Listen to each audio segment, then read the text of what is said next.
Bježi vam mokraća kada kašljete, kišete, kada podignete nešto teško. Krenuli ste u toalet i do toaleta ste već mokri. Krenete u grad ili na neko putovanje i imate problem jer vam stalno bježi mokraća. Ovo nisu samo neugodne situacije. Ovo značajno narušava i našu kvalitetu života. Mišići dna male zdjelice imaju oblik lijevka.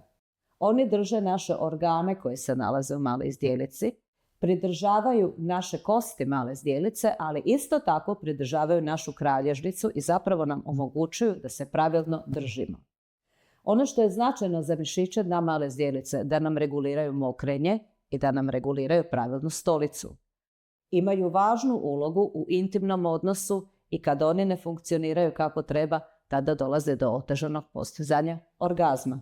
Ovaj problem je zanemaren, ne osjećamo ga i nismo niti svjesni takvog problema. I kada idemo na aerobik i kada idemo na vježbanje, onda jačamo mišiće ruku, trbušnjake, mišiće nogu, vježbamo mišiće leđa, a mišići dna male zdjelice su vrlo često zanemareni.